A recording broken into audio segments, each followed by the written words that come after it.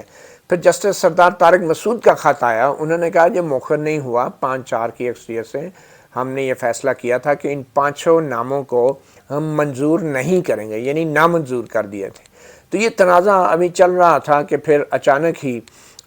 Chief justice Umar Ata Bandial کی طرف سے جوڈیشل کمیشن کی جتنی بھی بحث تھی اس کی آڈیو ریکارڈنگ جو ہے سرکاری طور پہ سپریم کورٹ کی ویب سائٹ پہ جاری کر دی گئی، اور اس آڈیو ریکارڈنگ میں جو چیزیں سامنے آئی اس میں 2 طرح کی باتیں ہوئی۔ ساری نظریں اب اٹارنی جنرل کی طرف سے تھی، کیونکہ اٹارنی جنرل پر تھی اشتر اوصاف علی، کیونکہ ان کے بارے میں چیف جسٹس عمر عطا بندیال نے پریس ریلیز میں دعویٰ کیا تھا کہ انہوں نے اجلاس مؤخر کرنے کی بات کی ہے۔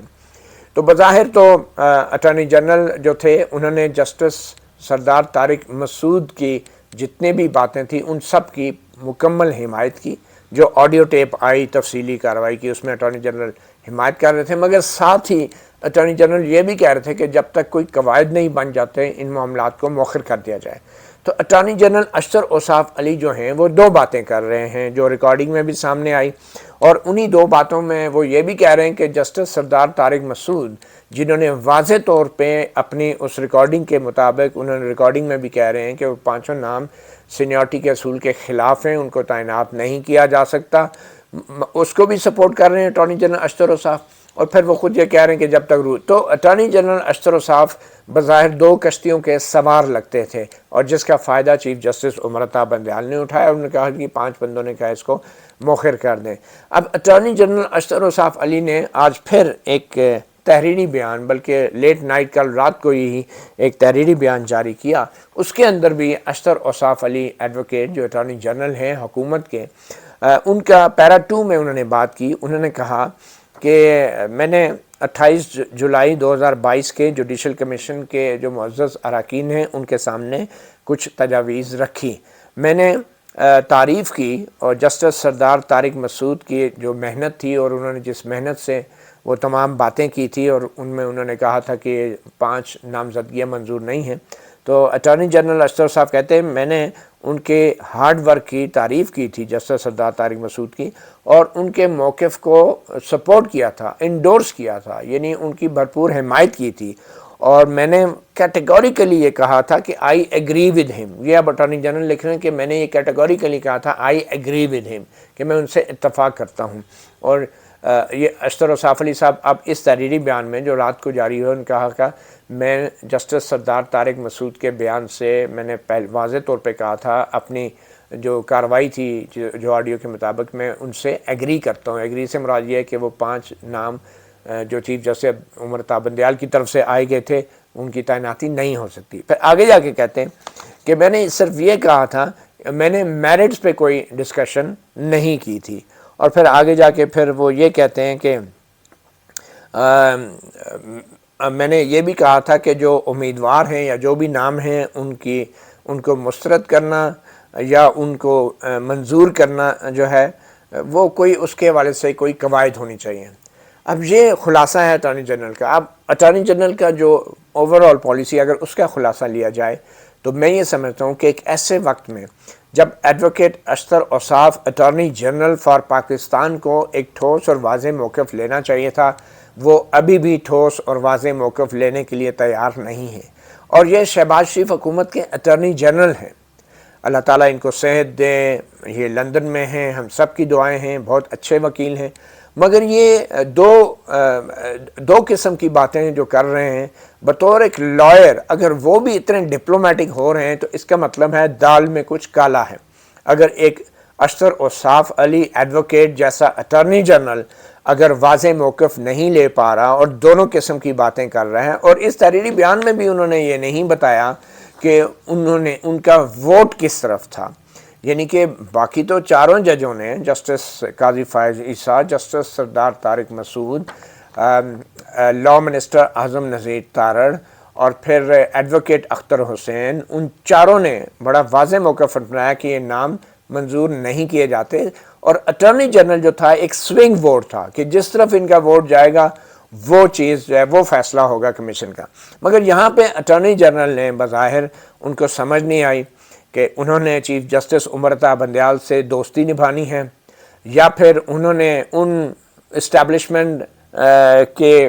حوالے سے بھی اپنے رابطے برقرار رکھنے ہیں جن کی وہ بطور وکیل نمائندگی کرتے رہے ہیں۔ اسلام آباد ہائی کورٹ میں ایک بڑا کیس ہے مونال کی پہاڑیوں کا، جو مارگلا کی پہاڑیاں ہیں جس میں فوج دعویٰ کر رہی ہے یہ ان کا ہے، تو ایڈوکیٹ اشتر اوصاف علی ان کے بھی وکالت کرتے رہے ہیں اٹارنی جنرل بننے سے پہلے، یا تو پھر ان کے ساتھ بھی رابطے برقرار رکھنے، یا پھر اپنی جو سیاسی جماعت ہے جنہوں نے ان کو اٹارنی جنرل بنایا اس کے ساتھ وفاداری کرنی ہے۔ تو اشتر اوصاف علی کچھ کنفیوز نظر آئے، اور بطور اتنے اچھے وکیل کے بھی وہ ٹھوس اور واضح موقف لینے سے قاصر ہیں، اور اس تحریری بیان میں بھی وہ یہ نہیں کہہ رہے کہ انہوں نے ان ناموں کو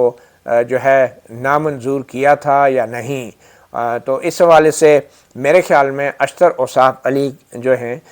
وہ کچھ احتیاط سے کام لے رہے ہیں، اور میں یہ تو نہیں کہوں گا یہ ان کا دوگلا پن ہے، مگر میں یہ ضرور کہوں گا کہ ایک ایسے مشکل وقت میں جب حکومت نے، لا منسٹر نے اور 2 سپریم کورٹ کے معزز ججوں نے اتنا ٹھوس سٹینڈ لیا تھا، تو اشتر اوصاف علی کا اس قسم کا موقف جس کے 2 مطلب نکلتے ہیں، یہ نہ صرف حکومت کے ساتھ ایک دھوکہ ہے، بلکہ یہ ایک اپنی جس جماعت کے نامزد وہ اٹارنی جنرل ہیں اس جماعت اور اس حکومت کی پالیسیوں اور انسٹرکشنز کے ساتھ بھی ایک دھوکہ ہے، کیونکہ اٹارنی جنرل جو ہوتا ہے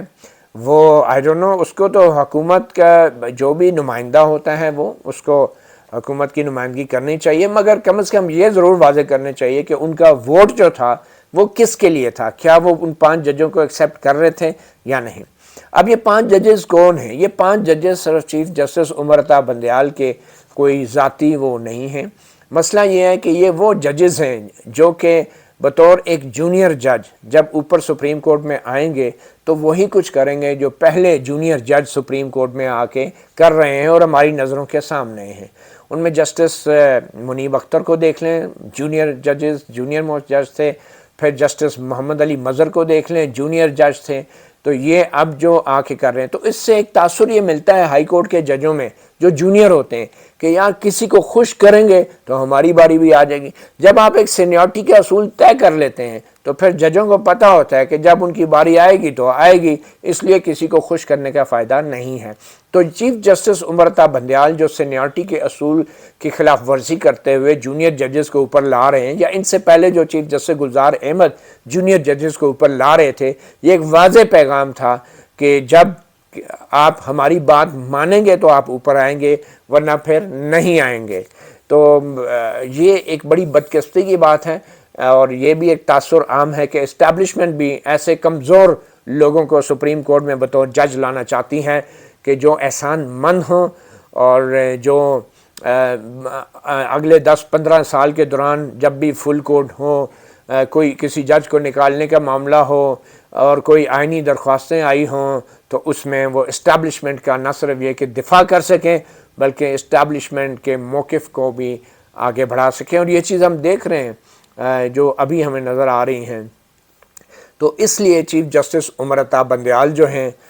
وہ انسسٹ کر رہے ہیں کہ یہ 5 لوگ آنے چاہیے، اور سینیارٹی کے اصول جو ہے وہ اس پہ راضی نہیں ہو رہے ہیں۔ اب دوبارہ یہ ججز دوبارہ زیر غور آ سکتے ہیں یا نہیں، اب ظاہری بات ہے۔ اٹارنی جنرل اشتر اوصاف کا شکریہ، جو تھے تو حکومت کے اٹارنی جنرل، مگر انہوں نے یہ جو دوگلی قسم کی بات کی ہے کہ میں تو جسٹس طارق مسعود کو بھی سپورٹ کر رہا تھا، مگر میں نے رولز کا بھی کہا تھا، تو اس کا وجہ سے اب وہ قانونی طور پہ جو چیف جسٹس عمر بندیال کا جو ڈیسیژن آیا ہے کہ وہ مؤخر ہو گیا ہے، تو تکنیکی اعتبار سے جو ہے اب کیونکہ ان کے نام مسترد نہیں ہوئے، تو دوبارہ بھی کسی وقت بھی چیف جسٹس عمر بندیال جو ہیں وہ ان 5 نام کو اگلے کسی اجلاس میں بھی لا سکتے ہیں، اور 14 اگست سے پہلے اگر دوبارہ اجلاس بلایا جاتا ہے تو جسٹس سجاد علی شاہ کی حمایت چیف جسٹس عمر عطا بندیال کے ساتھ ہوگی، کیونکہ وہ 14 اگست کو ریٹائر ہو رہے ہیں جسٹس سجاد علی شاہ۔ تو جسٹس سجاد علی شاہ، جسٹس سجاد الحسن، عمر عطا بندیال، جسٹس سرمد جلال عثمانی، یہ چار جو ہیں یہ ابھی ان کو یہ اکٹھے ہیں اس معاملے پہ، اور اگر آئندہ 14 اگست سے پہلے اجلاس بلایا جاتا ہے تو جسٹس سجاد علی شاہ کی ووٹ کے ساتھ ان کو صرف ایک ووٹ اور چاہیے۔ اب معلوم نہیں جو اٹارنی جنرل استعفیٰ دیتے ہیں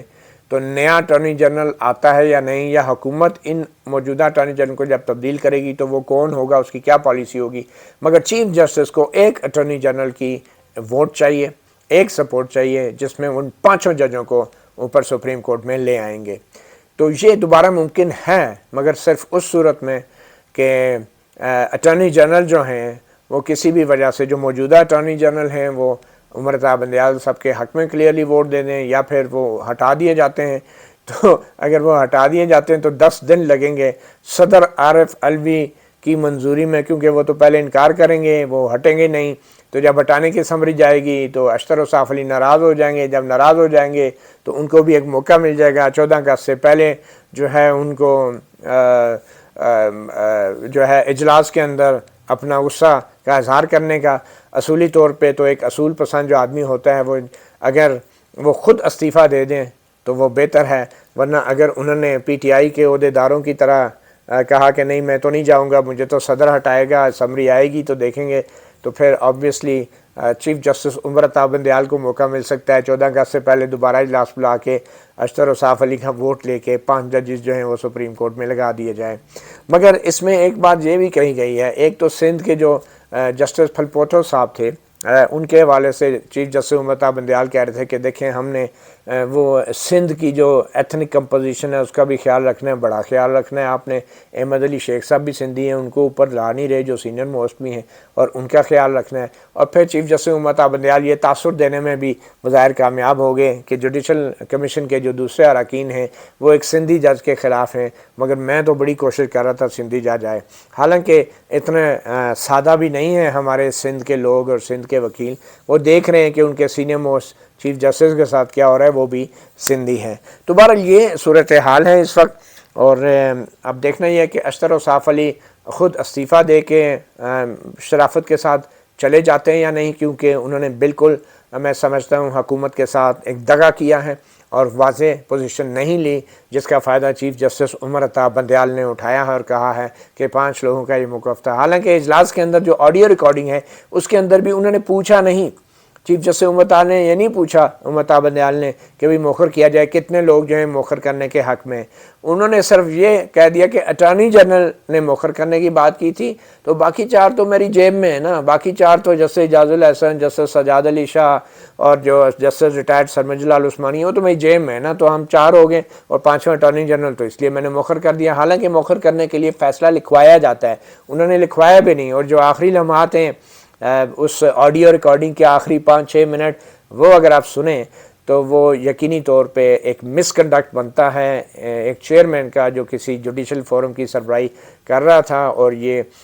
جس طرح وہ اچانک اٹھ کے چلے گئے۔ جسٹس سردار طارق مسعود بھی احتجاج کرتے رہ گئے، جسٹس قاضی فائزی صاحب نے بھی کہا یہ کیا ہو رہا ہے، یہ کیسے اٹھ کے جا سکتے ہیں، فیصلہ بھی نہیں لکھوایا۔ جسٹس طارق مسعود نے تو کہا کہ مجھ سے اتنی دیر آپ بلواتے رہے، پوچھتے رہے، تو پھر پوچھا کیوں تھا اگر آپ نے فیصلہ نہیں کرنا تھا، ہم نے نامنظور کر دیے نام، مگر ایسا نہیں ہوا۔ اور یہ ایک بڑا ایک اچھا موقع ہے میرے خیال میں کہ چیف جسٹس عمر عطا بندیال کے اس مس کنڈکٹ کے اوپر موجودہ حکومت کوئی سخت کارروائی کرے۔ مگر ہم سب جانتے ہیں کہ پہلے بھی موجودہ حکومت نے کمپرومائزز کی بڑے بڑے معاملات میں، اور اب بھی شاید شہباز شریف کی حکومت جو ہے کمپرومائزز کے علاوہ اس سے کوئی اور توقع نہیں کی جا سکتی، اور اس کو وہ بھگتیں گے بھی، کیونکہ چیف جسٹس عمر عطا بندیال کے پاس شاید ابھی بھی بہت سے راستے ہیں اپنے یا اسٹیبلشمنٹ کے من پسند 5 ججوں کو سپریم کورٹ میں لانے کے لیے۔ تو یہ تو معاملہ ہو گیا جوڈیشل کمیشن کا، اور وہ جو آڈیو ریکارڈنگ سامنے آئی ہے اس میں بہت سی چیزیں بھی واضح ہو گئی ہیں، اور ایک بات کہوں گا کہ اس آڈیو ریکارڈنگ میں ایک چیز واضح ہو گئی ہے کہ ما سوائے کہ اٹارنی جنرل اشتر اوصاف علی کے جو ڈبل مائنڈڈ جو باتیں ہیں، ان کے علاوہ 4 ججز بڑے کلیئر تھے کہ جو 5 نامینیز ہیں چیف جسٹس کے، ان کے نام نامنظور کیے جاتے ہیں، اور اٹارنی جنرل اشتر اوصاف علی نے یہاں پہ کمزوری دکھائی ایک ایسے وقت میں کہ جب ان کو سب سے زیادہ اسٹرینتھ شو کرنی چاہیے تھی on behalf of the federal government. Next بات آتی ہے، جناب عمران خان صاحب نے کہا ہے کہ وہ bank of credit and commerce جو مسلمانوں کا ایک بینک تھا، اس نے تھوڑی سی منی لانڈرنگ کی اور اس کو امریکہ نے بٹھا دیا کیونکہ وہ بڑی ترقی کر رہا تھا۔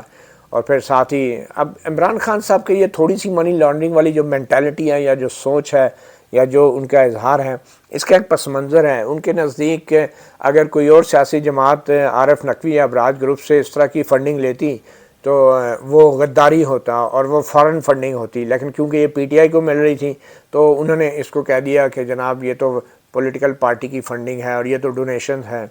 اور یہ سب کچھ ہے۔ تو بڑا افسوس کا مقام ہے، اور اس حوالے سے الیکشن کمیشن آف پاکستان جو ہے اس کی طرف سے جلد ہی جو فارن فنڈنگ یا ممنوعہ فنڈنگ کیس کی فیصلے کی بھی باتیں ہو رہی ہیں۔ مگر ایک چیز میں آپ کو بتا دوں، ہمیں کچھ زیادہ توقع نہیں رکھنی چاہیے الیکشن کمیشن آف پاکستان سے، کیونکہ آپ نے دیکھا ہوگا کہ جن اداروں کو، جس حکومت کو ابھی تک یہ جرأت نہ پڑی ہو کہ اتنے بڑے بڑے الزامات اور معاملات کے باوجود بھی عمران خان کو کسی بھی معاملے میں اریسٹ کر سکیں، تو الیکشن کمیشن کیا ایسا فیصلہ دے گا کہ وہ جیل میں چلے جائیں گے؟ عمران خان جن کا بچہ ہے، سیاسی بچہ، عمران خان کی جنہوں نے پرورش کی ہے، وہ اس کو کبھی اتنی مشکل میں نہیں ڈالیں گے کہ وہ منہ کھول دے اور وہ سب کچھ بتا دے۔ تو اس لیے یہ بھی ہمارے اداروں کی مجبوری ہے، اور جو کچھ بھی ابھی تک شہباز شریف کہہ رہے ہیں یا کر رہے ہیں وہ اسی لیے نہیں بک رہا کہ وہ عمران خان کے خلاف جو موجودہ حکومت ہے کوئی ٹھوس کارروائی نہیں کر پا رہی، اور الیکشن کمیشن سے بھی ہمیں زیادہ توقع نہیں رکھنی چاہیے۔ اور خاص طور پہ جب سپریم کورٹ میں جو ہے ہر گھڑی تیار کامران کچھ لوگ بیٹھے ہیں فوری طور پہ ہم خیال بینچ بنانے کے لیے، تو پھر الیکشن کمیشن جو بھی فیصلہ کرے گا اس کو سنبھالنا پھر جو ہے وہ ہم خیال بینچ کا ہی کام ہوگا۔ تو اس لیے زیادہ ہمیں توقعات نہیں رکھنا چاہیے۔ اس سے پہلے بھی پی ٹی آئی پہ بڑے سنگین الزامات لگے، ڈسکا کا جو الیکشن ہوا تھا 20 پریزائڈنگ افسر اغوا ہوئے تھے، اتنا بڑا سانحہ تھا، اس کی انکوائری الیکشن کمیشن نے نیم دلانہ انداز سے وہ انکوائری شروع کی، سال بعد جا کے انکوائری کے لیے لیٹر بھیجے، اور ان کو لاہور ہائی کورٹ کے ایک جج جسٹس شجاعت علی خان نے ان کو پہلے سٹے کر دیا، اور پھر اگلی دفعہ جب سٹے کنفرمیشن کے لیے گئے تو جج صاحب چھٹی پہ چلے گئے، اور اب وہ آپ یقین کریں کہ ہائی کورٹ نے انکوائری سے ہی روک دیا ہے، اور الیکشن کمیشن کہتے ہیں ہمارے تو ہاتھ بندھے ہوئے ہیں۔ اب پتہ نہیں انکوائری سے کیسے ہاتھ بندھے ہوئے ہیں۔ بہرحال سکندر سلطان صاحب بھی جو ہیں وہ ایک بیوروکریٹ ہیں، پتہ نہیں وہ کس حد تک اپنے بیوروکریٹ ساتھیوں کے خلاف جا سکتے ہیں۔ تو اسی طرح اسٹیبلشمنٹ بھی ابھی ایک سوالیہ نشان ہے کہ وہ کس حد تک فارن فنڈنگ کیس میں جو ہے اپنے ایک سابق پارٹنر کے ساتھ جا سکتی ہیں، کیونکہ اس کے سینے میں بھی بڑے راز ہیں، اور اگر بہت زیادہ اس کو دیوار سے لگایا گیا تو ادارے خود بے نقاب ہوں گے، جیسا کہ ابھی ہو رہے ہیں۔ 2011-12 کی باتیں ہو رہی ہیں، ابراج گروپ سے جب ڈونیشن آئی تھی ملینز آف ڈالرز کی، تو اس میں اس وقت کے آئی ایس آئی کے سربراہ جنرل پاشا جو ہیں وہ میٹنگیں کرواتے رہے عارف نقوی کی، عمران خان کی، اور ان سے ڈونیشن لینے کی باتیں کرتے رہے ہیں۔ تو اتنے سنگین الزامات کے بعد صرف عمران خان کیوں؟ کیا جنرل پاشا کے خلاف فوج کو کارروائی نہیں کرنی چاہیے؟ کیا جنرل پاشا نے اس قسم کی حرکتیں کر کے کیا وہ جنرل کیانی کو شامل تفتیش نہیں کرنا چاہیے؟ کیا اس کے بعد جو کچھ ہوتا رہا کیا جنرل راحیل شریف اور جنرل ظہیر الاسلام کے خلاف تحقیق نہیں ہونی چاہیے؟ صرف عمران خان کیوں؟ اس لیے میں کہتا ہوں عمران خان کا جو اعتماد کا لیول ہے اس کی وجہ یہی ہے کہ اس کو پتہ ہے کہ میرے خلاف فارن فنڈنگ کا جب فیصلہ آئے گا تو اس فیصلے میں اگر ان اسٹیبلشمنٹ کے جو اہلکار تھے، حکام تھے، ان کے نام نہیں ہوں گے تو وہ کیا فیصلہ ہوگا؟ تو پہلے تو الیکشن کمیشن کو سارے حقائق اکٹھے کرنے چاہیے، پھر فیصلہ دینا چاہیے، اور حقائق بڑے تلخ ہیں، اور میرے خیال میں ان حقائق کی طرف جاتے ہوئے الیکشن کمیشن اور ہماری سپریم کورٹ، ہمارا میڈیا، ہمارے سیاستدان، ہماری حکمران جماعتیں سب کے ہی پر جلتے ہیں، کیونکہ سچ بولنے کی قیمت تو پھر ادا کرنی پڑتی ہے نا، اور جب آپ قیمت ادا کرتے ہیں تو پھر آپ چاہے لندن میں محفوظ کیوں نہ بیٹھے ہوں، آپ وہاں پہ بیٹھ کے بھی پورا سچ نہیں بول سکتے۔ مطیع اللہ جان، ایم جے ٹی وی سے اتنا ہی، اجازت دیجیے، اللہ حافظ۔